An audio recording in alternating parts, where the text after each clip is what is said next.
Cristian, buenos días. Buenos días, profe. Pues vamos a dar inicio al tema del neoclásico americano.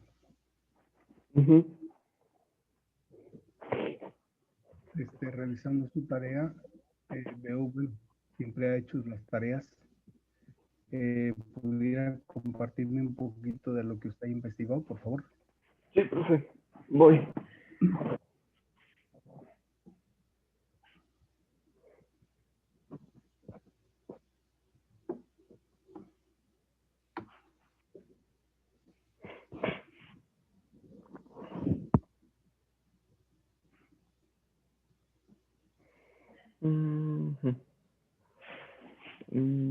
El neoclasicismo o el estilo neoclásico fue un movimiento cultural, artístico y literario que se desarrolla en Perú desde mediados del siglo XVIII hasta las primeras décadas del siglo XIX, que después fue situado por el romanticismo. Su origen viene de la reacción ante los excesos del barroco en el arte y especialmente el abuso decorativo de su última fase, el rococó. Hubo también una poesía revolucionaria, aunque de valor estético limitado. Esta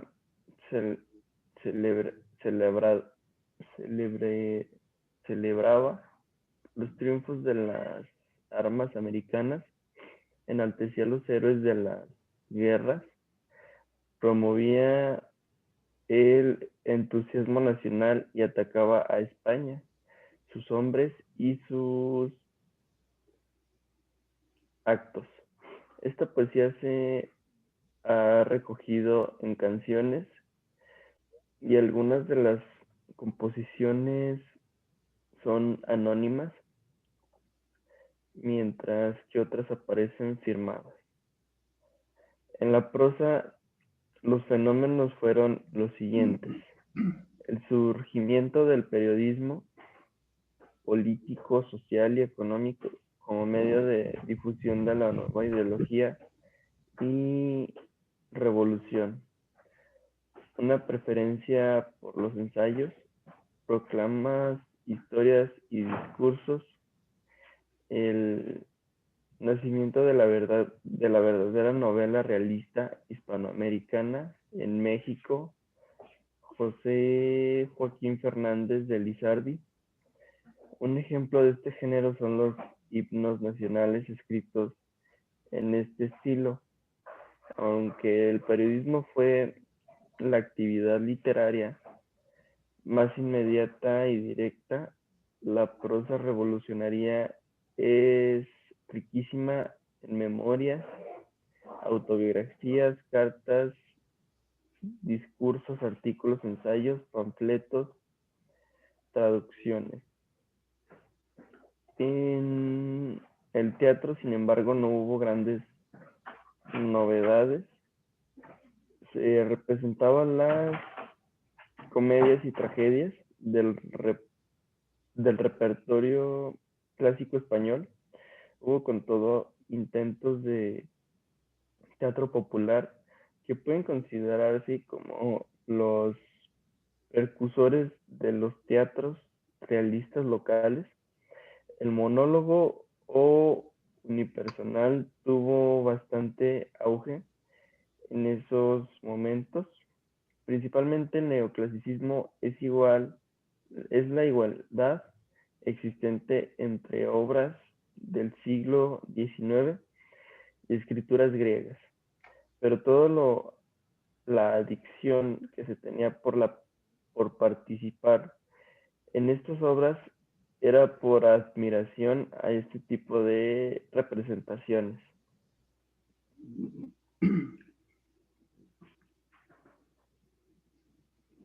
Muy bien, entonces vamos a entender el neoclásico como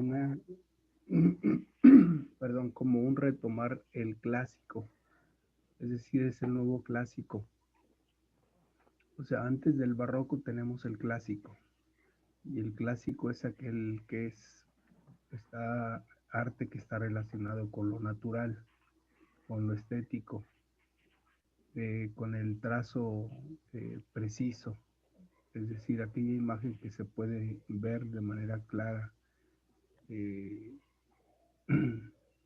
y que no tiene ninguna exageración. El caso del barroco y el barrococó, este, el barroco propiamente es la exageración en todo. Una exageración que llega un momento en que parece que las figuras están empalmadas. Entonces, el neoclásico, bueno, pues es una respuesta del clásico al fenómeno que se está dando con el barroco. Por ello, la imagen de alguna manera es como retomar lo antiguo, pero modernizado. Aquí esta imagen nos lo dice. Es un poco lo clásico. Lo clásico, bueno, pues es el arte romano. Y el neoclásico, bueno, pues ya son imágenes desnudas que no corresponden al arte romano como tal. Sin embargo, los escudos y las espadas, las luchas, sí corresponden al arte romano. Así como bien lo dijo usted, el neoclásico fue un movimiento artístico e intelectual que se originó en Roma en el siglo XVIII y luego se extendió por toda Europa. Se opuso a los estilos que lo antecedieron, como el rococó y el barroco, que los consideraban vanidosos y basados en la fantasía. Estas dos son principales características. Por ahí, ¿de dónde encontró la información que nació en Latinoamérica? En, en Wikipedia. Bueno, tenemos nada más que clarificar este dato. En Ujú, sí, el arte como tal, pues es en Europa. mm, En todos los países indudablemente se dio este fenómeno, pero el nacimiento como tal, bueno, pues es en Europa. Sin embargo, no quitamos que se haya extendido por parte del mundo y que cada país hable del arte neoclásico como propio y no lo quitamos, pero no como nacimiento, sino como un fenómeno que también se da y como un fenómeno que se origina en otras partes, pero que de alguna manera el pionero en cuestión de arte, de música, de escultura, pues indudablemente fue Europa. Y como dije, pues es una respuesta a, a este fenómeno barroco que lo consideran vanidoso. Vanidoso porque pues cae en una exageración de imágenes, una exageración de relieves que para muchos artistas no es necesario. Es como, como pensar en una mujer que exagera en el vestir o en el arreglo, cuando pues quizá una figura o un decoro más sencillo pudiera adornar mejor. Y también, bueno, pues no es tan fantasioso el clásico, porque el clásico es algo que no cambia. Incluso usted lo puede ver en la ropa de vestir. La ropa clásica, pues no pasa de moda, es, es discreta. Por ejemplo, para nosotros los varones, el pantalón de vestir y la camisa, pues es algo discreto, pero a la vez es elegante. Es discreta, pero no es vanidosa. Como por ejemplo el jack, otro tipo de vestuarios que son un poquito más exagerados, o el saco de cola, donde ya sobresale, diríamos, lo clásico, donde rebasa lo elegante y pasa a otro estatus. Entonces, el clásico, pues es aquella imagen elegante, discreta, pero a la vez llamativa. Lo otro no, lo otro sí cae en la exageración. Por eso vea que en los eventos sociales importantes, las edecanes no van con minifaldas ni con tantos maquillajes. Generalmente llevan un trajecito sastre, van maquilladas de manera muy discreta y pues lucen y se ven elegantes. Entonces el neoclásico precisamente es como retomar los valores clásicos sin por esto hacer a un lado el arte del barroco. El neoclasicismo refleja la realidad política y social de una época, caracterizada por los enfrentamientos violentos entre clases como la Revolución Francesa. Acompañó el comienzo de una nueva era llamada el siglo de las luces, que aludía a la claridad del conocimiento y de la razón para iluminar a la humanidad ignorante de la época. Vuelvo a retomar otra vez, es decir, el clásico, aparte de ser elegante, de ser distintivo, no rebasa los parámetros que caigan en la exageración.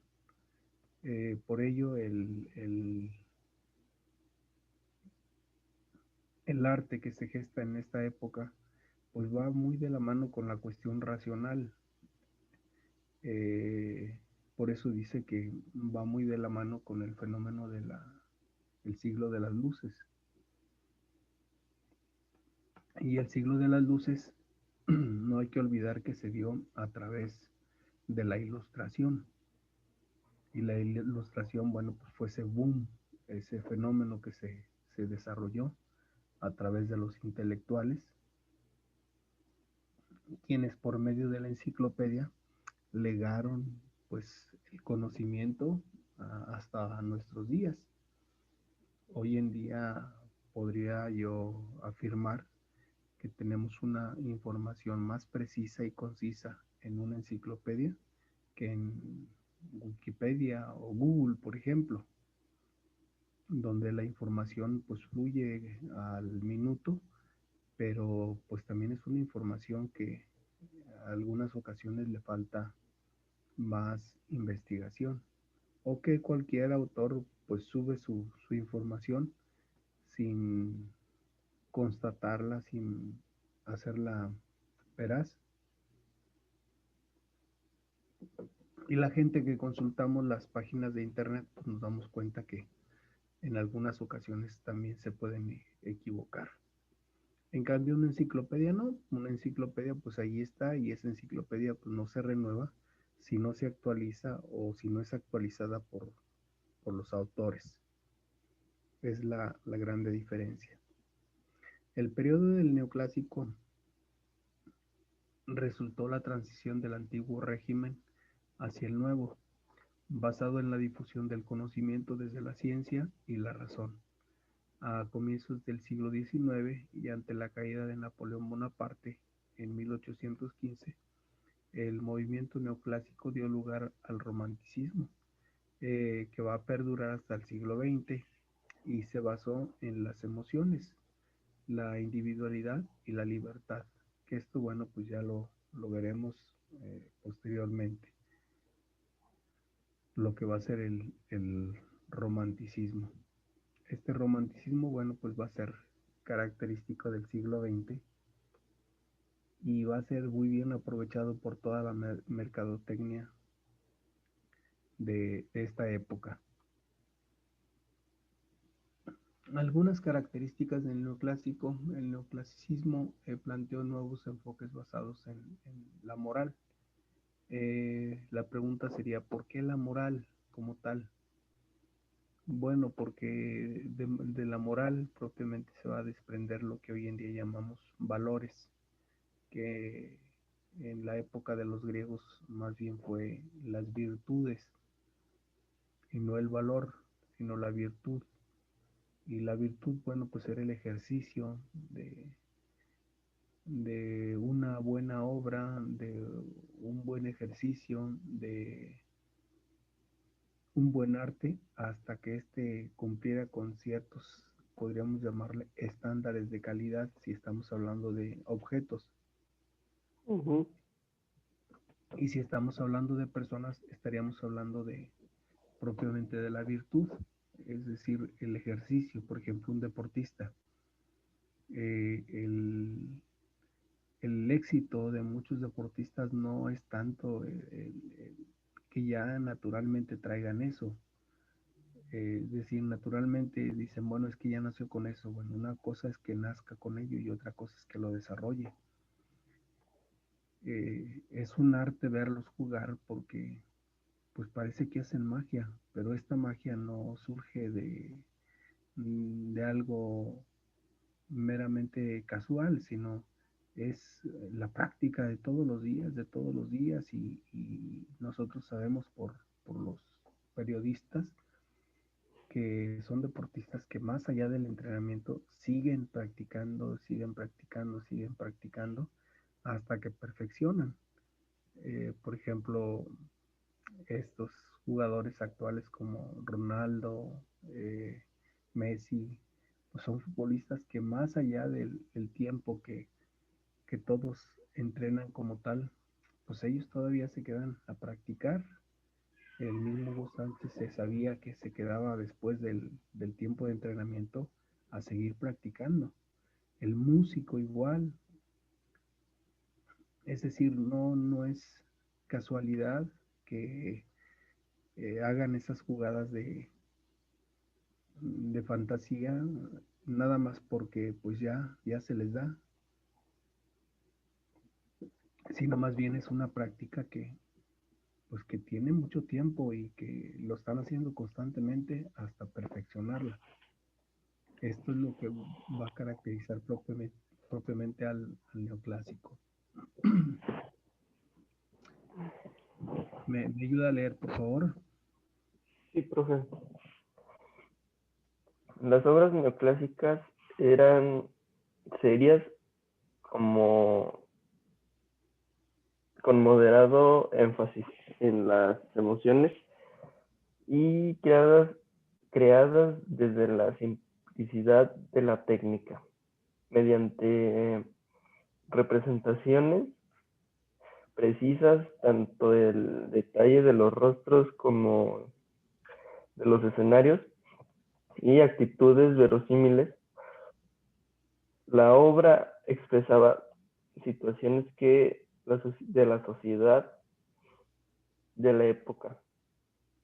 Entre las principales características del neoclasicismo se destaca que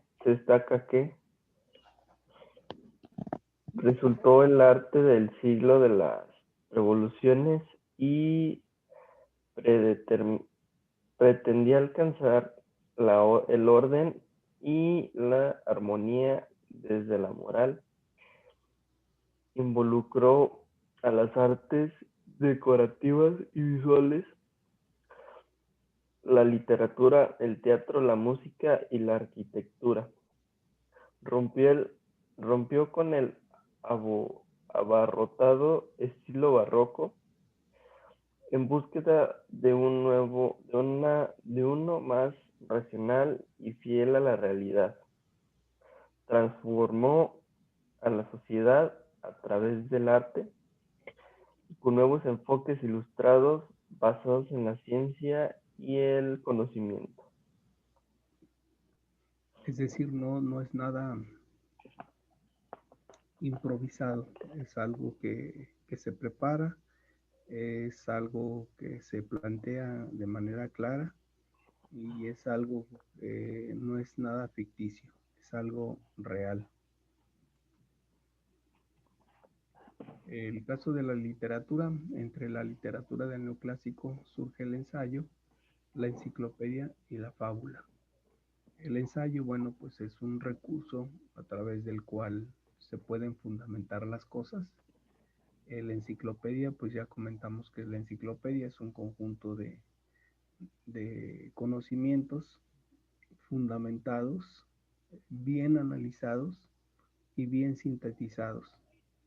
Y el caso de la fábula, bueno, pues es aquella manera de enseñar a través de la naturaleza, porque acuérdense que una de las características principales de la fábula son los animales, que siempre nos dejan una enseñanza.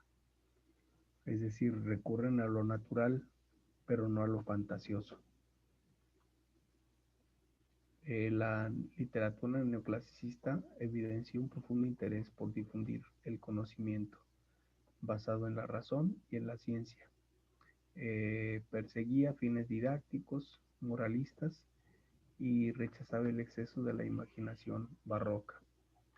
Se vio influenciado por las ideas clásicas de grandes pensadores y filósofos como Aristóteles y Sócrates.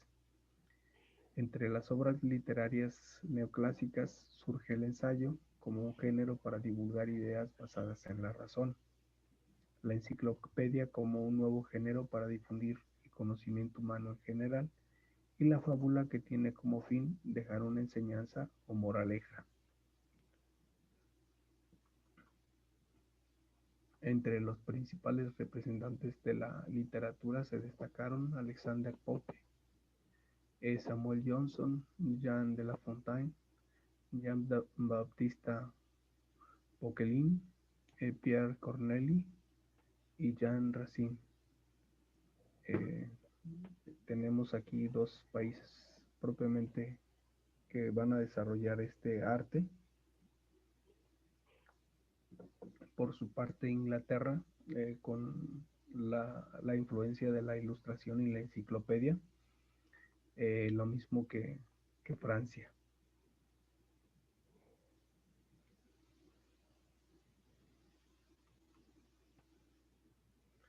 En la arquitectura, bueno, pues también la arquitectura rompe con esta influencia barroca. Por eso dice, se caracteriza por los detalles simplistas, es decir, los trazos son muy exactos, no exageran en todo lo que es propiamente la imagen, es decir, si se fija las imágenes del edificio son muy discretas. Eh,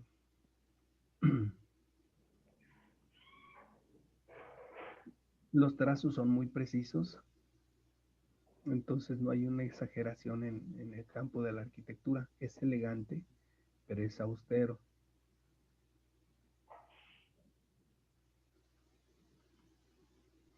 La arquitectura neoclásica se caracterizó por la grandeza de su escala y el uso de columnas.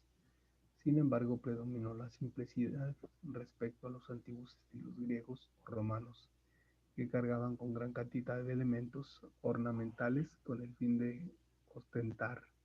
Las edificaciones neoclásicas resultaron imponentes y simplistas a la vez. El simplismo no es lo tonto, lo pasajero, lo efímero. Los simplistas hablan de una cuestión muy discreta, es decir, la discreción, sobre todo, la elegancia, pero sobre todo la presencia. El estilo neoclasicista resultó muy popular en la arquitectura de Europa y de Estados Unidos, especialmente con edificaciones consideradas íconos como el Arco del Triunfo de París, la Puerta de Brandenburgo de Alemania, el Capitolio de Washington y la Basílica de Baltimore de Maryland en Estados Unidos.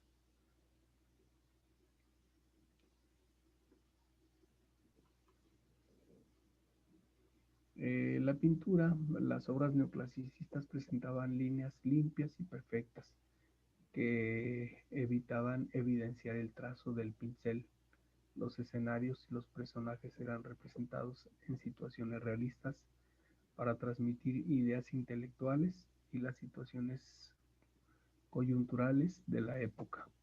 La pintura neoclasicista buscó diferenciarse de los estilos que le antecedieron, como el rococó, que se caracterizó por la opulencia, elegancia y el uso de colores intensos, y el barroco, que resultaba ostentoso, tenebroso y oscuro. Tanto el arte rococó como el barroco aludían a situaciones fantasiosas y a diosas desnudas. Las obras neoclasicistas, sin renunciar a los desnudos, se opusieron a ese arte utópico y se destacaron por representaciones de la realidad y la moral.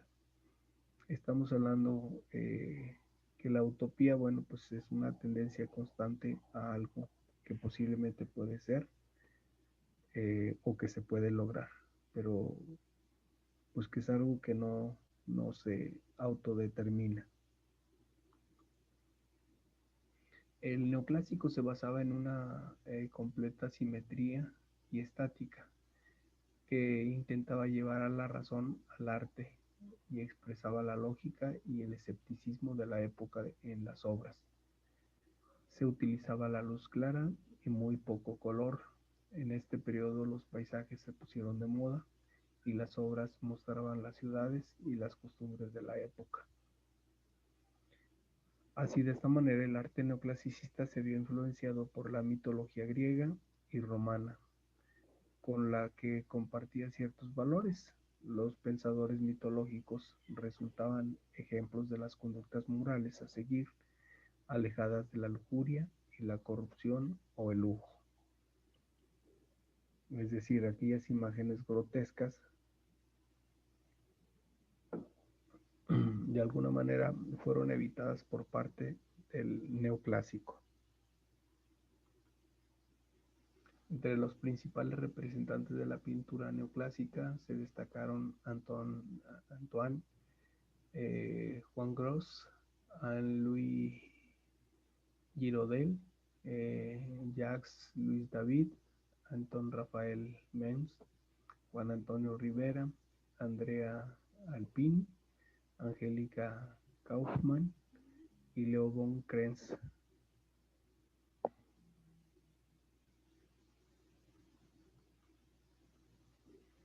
Bueno, pues con esto propiamente concluimos. No sé si hay alguna duda. No, profe. Bueno, pues le agradezco mucho su tiempo y nos vemos el próximo martes. Gracias, profe. Que tenga bonito Tenga buen fin de semana. Igual, hasta luego.